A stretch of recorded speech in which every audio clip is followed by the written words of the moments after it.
Hello everyone. Today I have the pleasure of having Professor Deepak Saini, who heads Longevity India in the Indian Institute of Science.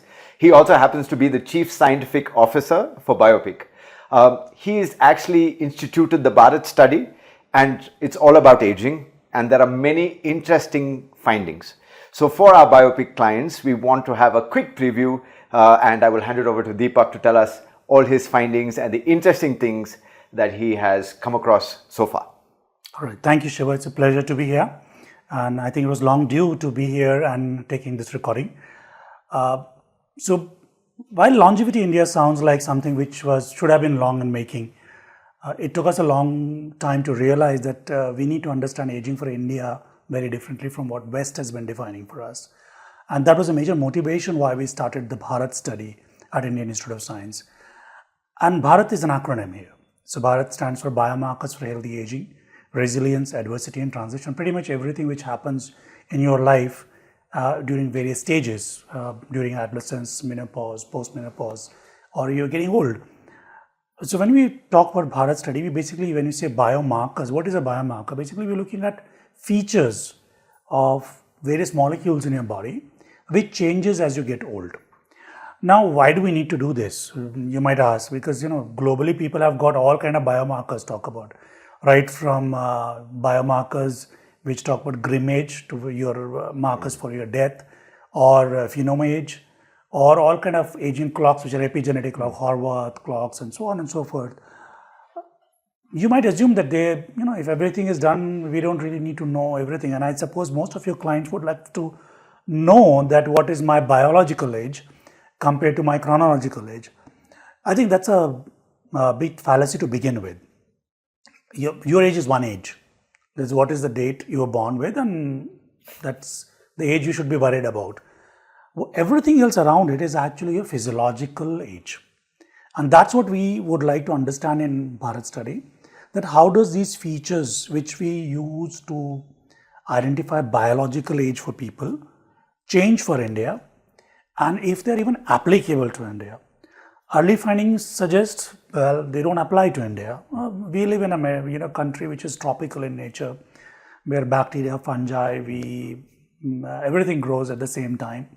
So our environment is very different, and that causes a lot of inherent metabolic stress in our system. So the markers which West says this is your biological age, does not even apply. The question is not whether we should be worried about these clocks. We should actually be not taking these clocks very seriously. From my personal perspective, let's think about a very simple thing. All of us are wearing watches, and when you look at the time, all of us get the same time from the clocks. So everybody's got a watch which shows same time, and we agree this is a universal truth. And do you apply the same biological clocks from your body, and you take multiple clocks? You do an epigenetic age, and you do a PhenoAge, and you do a blood biomarker age, and you do a glycated age or glycan age. Everything shows a different time. And if all the clocks are showing wrong time, or different time, I should say, that means all of them are wrong, because we do not know which one is right. So that fundamental flaw in these clocks is this. So you can do as many tests. You can actually do a test morning, and you can do in the evening, you will get a different time, because we do not have a clean handle on the features which define this clock. So rather than talking about clocks, we should talk about our physiological capacity, how healthy we are. And I think we should be looking for those features, that whether how close to your physiological capacity you are or you're not. And I expect in few years with you, Biopeak, such physiological indices will get defined. And that way one of the good things which we can do for Indian population. Thank you, Deepak. I think that makes a lot of sense. I also know that you found something really interesting on the grip strength, which is another big one where everybody thinks it's related to aging, but you found something to the contrary. Well, we found a lot of interesting things, and one of the few things which it's still under process. BHARAT study is very large, and for in India, which kind of diversity which we have. Actually, India is a continent by itself, bigger than a continent in terms of diversity. And no matter how many people you study, you will still not be able to represent the entire India in its whole. So what we find is the grip strength in India is much, much lower. And but does it correlate with the resilience of the individual? Does it correlate with their physiological capacity?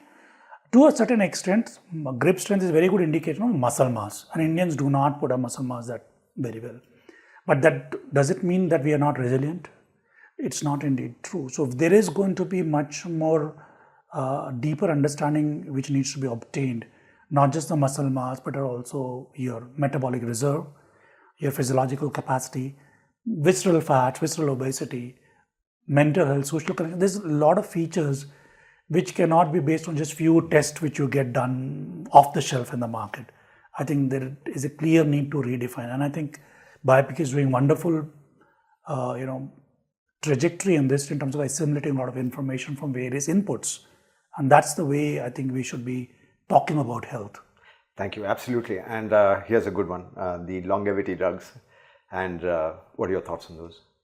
I wish there was a longevity drug. So that's my thoughts on that. So I would assume, first of all, the market of longevity drugs, it's been championed the wrong way because everybody wants to talk about longevity.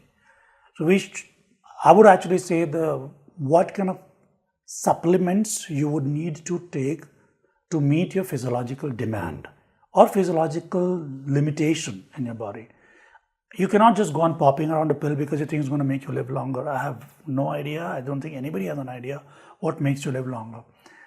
The history says there's only one thing which has been consistently shown to extend lifespan across various systems, and that is simply caloric restriction.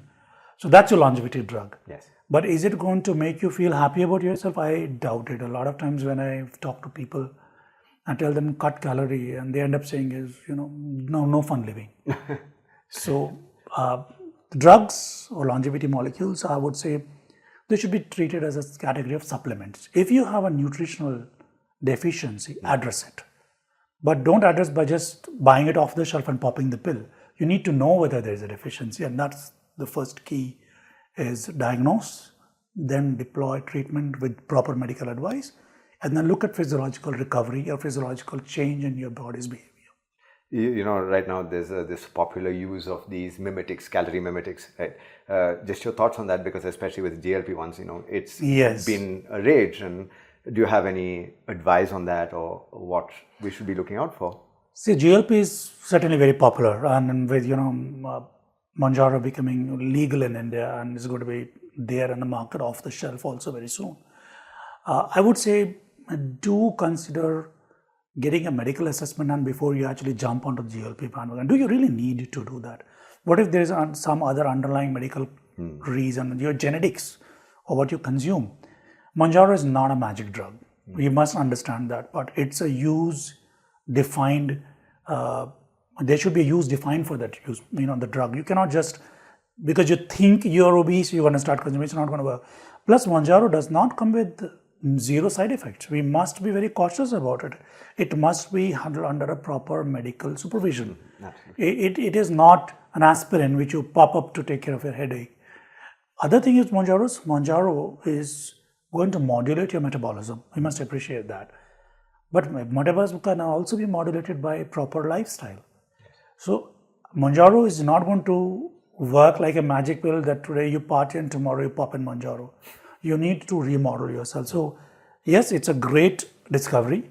It's a great molecule to look forward to, but again, under very strict medical guidance and supervision, not to be taken lightly and not to be taken just by itself without changing one's habits.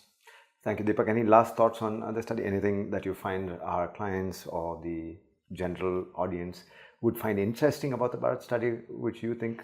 I would say Bharat study is still in very infant, very, very early stages of getting things done.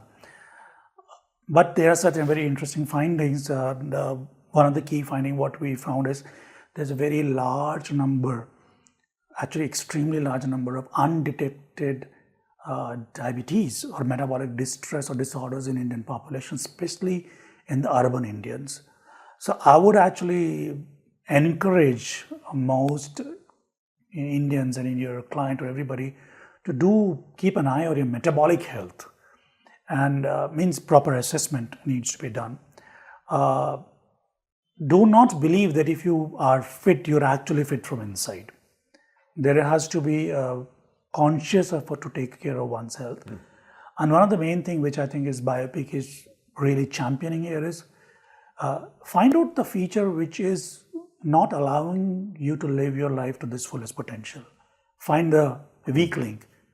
And I think once you fix that, longevity is given, provided you are not unhappy with your life. So I would say just keep your mind focused on what's your nagging thing, fix that, bring yourself up to speed for enjoying life, and the rest, nature will take care of itself. Thank you very much, Deepak. Thank you for being here. It's lovely. Thank you so much.